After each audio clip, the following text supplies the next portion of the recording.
Hello student, good morning, अस्सलाम वालेकुम। Class अर्थ subject social science, इकाई नंबर 3 नागरिक शास्त्र सिविक्स। विकास, जनसंख्या एवं संसाधन। विकास, जनसंख्या एवं संसाधन। Development, population and resource. Development, population and resource, इसमें जनसंख्या और विकास। जनसंख्या और विकास यानी population and development. Population and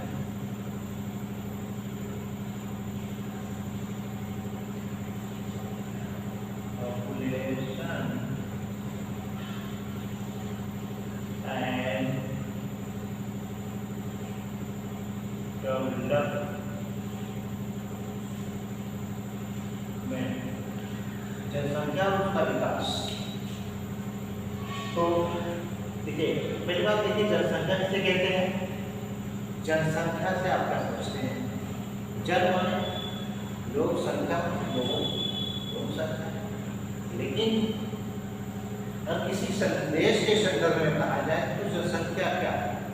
किसी भी देश की जनसंख्या से तात्पर्य उस देश में रहने वाले सभी नागरिकों से लिया जाता है।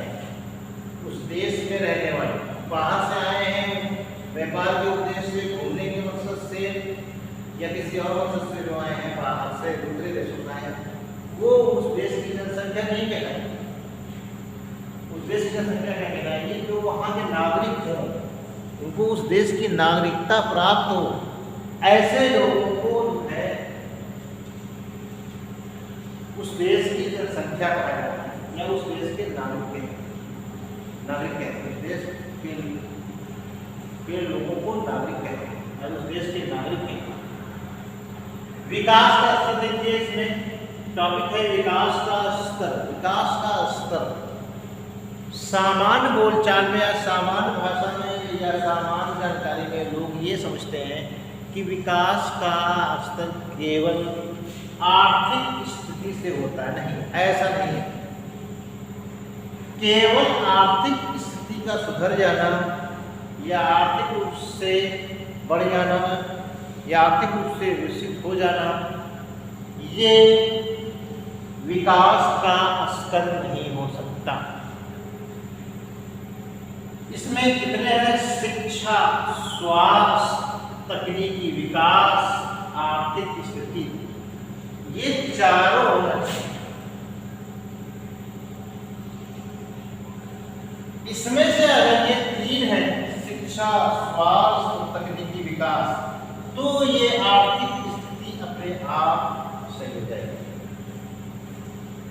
मान लीजिए किसी को जो है, किसी के पिता या दादा, किसी के, अगर उन्होंने ढेर सारा धन कमा कर छोड़ के चले गए, लेकिन उनकी आने वाली पीढ़ी वो न तो शिक्षित है, न तो स्वस्थ है, न तकनीकी विकास है, तो ये धन जो है उसके पास टिकेगा नहीं और धन की कोई अधिक अहमियत भी नहीं होगी उनके सामने। वो क्योंकि उस धन को यूटिलाइज के बदले यानी सदुपयोग के बजाय वो दुरुपयोग करेंगे।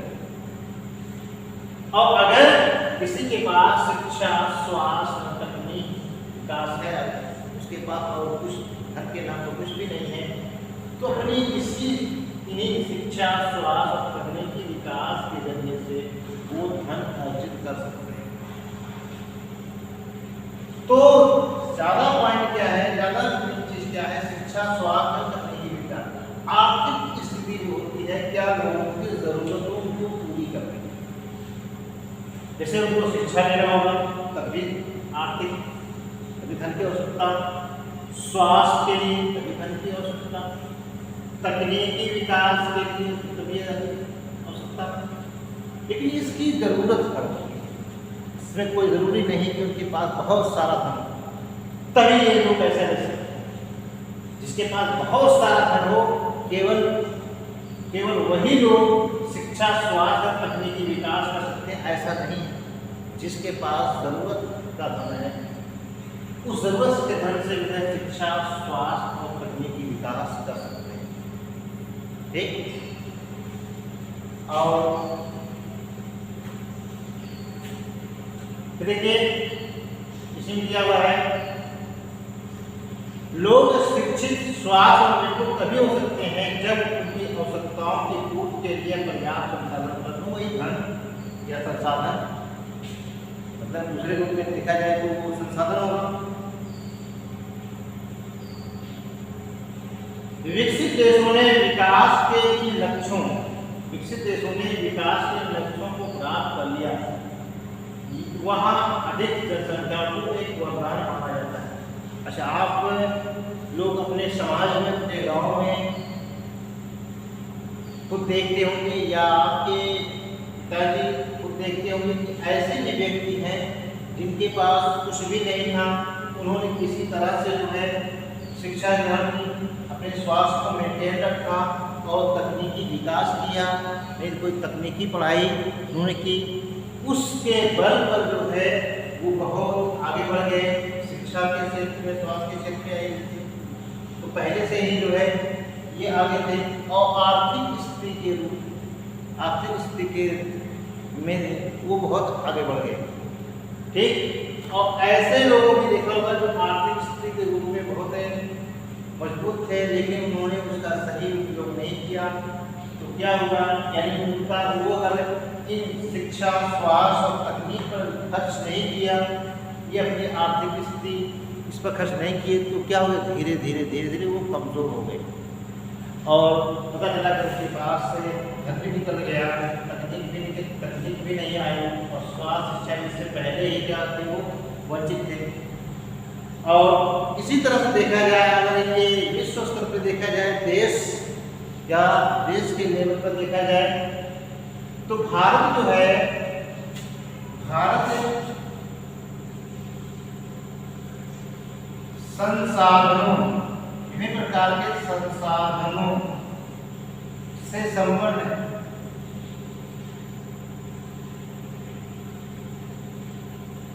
इसके पास बहुत संसाधन है, प्राकृतिक संसाधन बहुत है।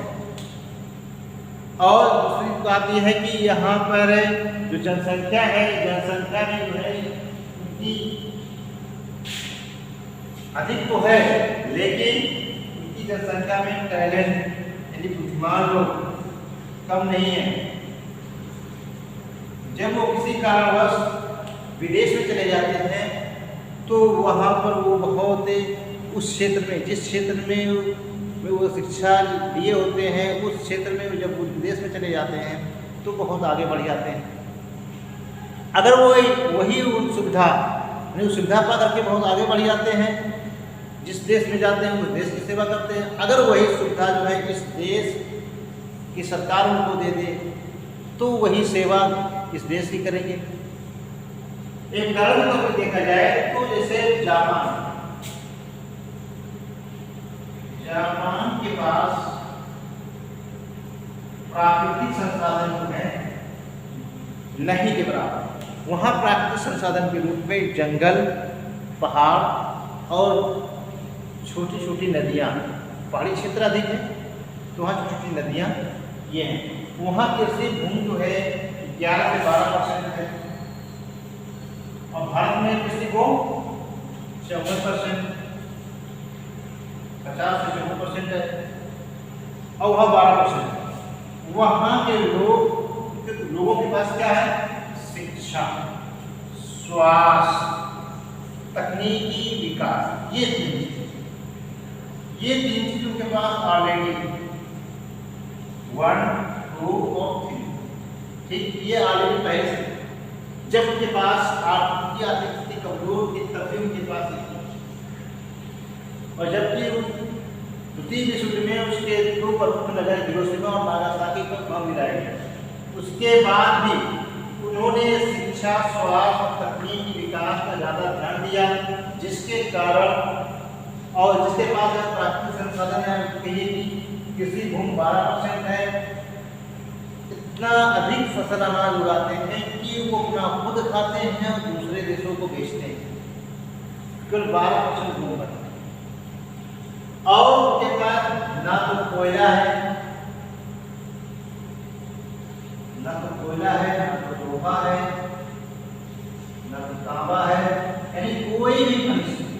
पास खनिज कोई भी नहीं है, खनिज वो उनके यहाँ अभाव है, खनिज का अभाव। उसके बाद भी जो है अपनी तकनीक और स्वास्थ्य शिक्षा के बल पर जो है वो सभी प्रकार के संसाधनों को क्या कर लिए हैं कि जरूरत भर के या उससे ज़्यादा जरूरत के संसाधनों को पूरा कर लिए हैं और उसके साथ साथ विश्व के विकसित देशों को टक्कर दे रहे हैं, वो भी एक विकसित देश कहलाता है। और जबकि भारत के पास कोयला, लोहा, तांबा और खनिज तेल भी इतना पाया जाता है कि 40% की आवश्यकता पूरी करता है और इस तरह के और कृषि भूमि 54%, जबकि उनका जनघनत्व जो है भारत के जनघनत्व के लगभग बराबर है। उनकी आबादी भी क्या है, इतनी है। लेकिन हमने वही बताया कि शिक्षा, स्वास्थ्य, तकनीक के आधार पर वो आज क्या है, विकसित। और हम कि हमारा देश या हमारे देश का सिस्टम ऐसा है कि हम अभी तक पिछड़े हुए हैं। हाँ, ये मानते हैं कि हमारे देश सदियों से गुलाम रहा, या कहिए कि बहुत दिनों से गुलाम रहा, अंग्रेजों का गुलाम रहा, अंग्रेज यहाँ से लूट के ले गए। लेकिन क्या वो भी जो है वो भी परमाणु बम उनके यहाँ जो 6 अगस्त और 9 अगस्त को गिराया गया, उससे उनको बहुत अधिक नुकसान हुआ। उसके बाद भी जो है वो तरक्की विकास करके मेहनत करके जो है वो आगे बढ़ गए। तो मेन चीज देखा जाता है, या इस तरह से कोई भी देश है, बहुत से ऐसे देश हैं, चाहे कोरिया हो चाहे चीन हो, इस तरह से बहुत से देश हैं जहाँ के लोगों ने शिक्षा, स्वास्थ्य और तकनीक पर ज़्यादा ध्यान दिया। वहाँ पर जो उनकी आर्थिक स्थिति मजबूत हुई, आगे से मजबूत हुई, वो आगे बढ़ते चले गए। बस आज इतना ही, बाकी बाद में।